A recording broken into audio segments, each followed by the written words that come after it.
Talking about arrow run out today, you bet. Running out that arrow. You know, arrows get bent and torqued around. And I see people doing this on these little ball bearing spinners or these little cheesy, little metal circle things that you can spin the arrows on. They do this all the time. And I watch them do it. And for the most part, I see them doing it right. But when I get people in my little pro shop, and I'm taking an Easton 5.0 arrow here, it's supposed to be 0.003 inches accurate for straightness. I see them put it on my device, and whether it has a dial gauge or not, the way I see them use it on the device, they're not always getting an accurate version of run out. So I kind of wanted to go over that a little bit and explain the use of the device a little bit so they get it right. I'm actually going to use the calibrator dial here. I've got mine in millimeters. So 0.003 inches would be the same as like 0.07 millimeters. And I'm going to show you kind of what happens when you test an arrow for run out, both just visually and when you use the gauge. Because I see some people using these tools a little bit incorrectly. Now watch where my finger placement is. I'm trying to be nice and light. You can watch the tip of the arrow. This is just a tip that's been stuck in here. So no, it's not a completed arrow by any means. But what I'm trying to show is when you spin it, I've got the dial off it here. Tip looks pretty good. Again, it's just stuck in there, not glued, not finished or anything. And the arrow shaft is good. You can kind of watch it against the white paper there and see that it's spinning okay. Some people flick their hand over the middle of the arrow shaft like this and get it spinning really pretty fast. I caution you on that though a little bit. Stay closer to those bearings, and I'm going to try and explain why. I'm going to set the gauge on it here in a second and show you what I'm talking about. I might have to reposition this camera here in a second so that I can show you. When I take my fingers and I'm right over the top of the area that spins it, you can see that the deviation is literally what is that?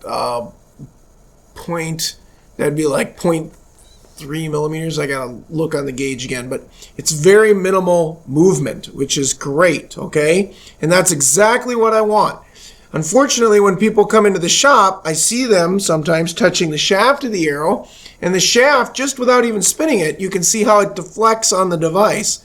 And if you use the middle of the shaft, not where the bearings are, it'll deflect more. I'm going to try and move the camera here, folks, so you can see this a little bit better. See if I can get this into position just a little bit better here so that you can get a look at this. So each little hash mark on here is 0.01. And I like my arrows to be 0.03 or maybe 0.04 and no more, okay?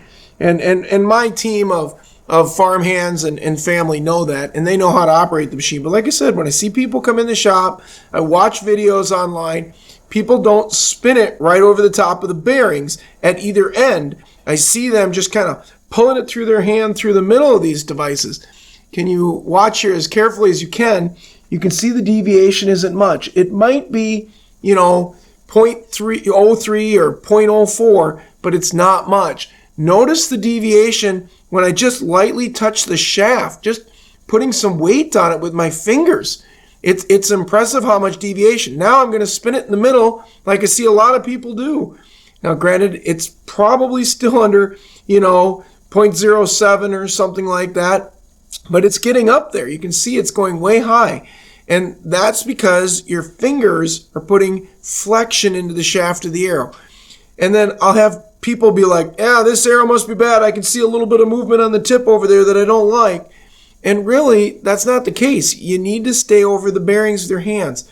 I walk up to these guys, I take their spinner, and I start spinning it near the ends where the bearings are or where the little wheels are. And they're like, wow, you're getting it to spin pretty straight. I'm like, there's a point to throwing away an arrow because it's off a little bit, and there's a point to using your device right, and be careful you don't misread it. So I'm going to kind of angle the camera here for a second. Again, my finger's on it. I'm right over the top of the bearing. Very little deflection. Okay, now I'm going to back up only 1 inch away, and look at how much more deflection I'm already starting to get. And I'm being as light as I absolutely can with this. So I highly recommend when you're running your arrows out, stay away from the middle. Like I'm in the middle right now. I'm very lightly touching it. but my own hand and finger weight is putting deflection into this arrow. And it's obvious at the tip a little bit. And again, if I go way out to the back end where there's a bearing, notice there isn't much deflection again. So when you're spinning your arrows on your roller systems, whether it be an Amazon roller system or a high-end one, from Last Chance Archery, or one from Speed Cut, or even one from the old Easton Company when they were putting out roller bearings and you could just buy them, make sure that you're putting your pressure right over the bearings of your fingers so you're not putting weight into the shaft and accidentally making you think that your tip is off a little bit and make you want to take that arrow out of your set. It's just kind of a little technique or a hint to help you understand run out a little better. I know a lot of people don't have gauges in millimeters like I've got to check run out on an arrow for somebody, but I see a lot of them just stick it on the rollers and spin it and watch where the tip is. And if you're spinning it in the middle of the shaft, you might see more deflection in that tip than you want, and that might make you think that your arrow's not good. So it's just kind of a tip for today. When you put it in one of these devices, make sure you're palming over the top of where your bearings are so you're not putting deflection into your arrow tip. Thanks for watching, folks.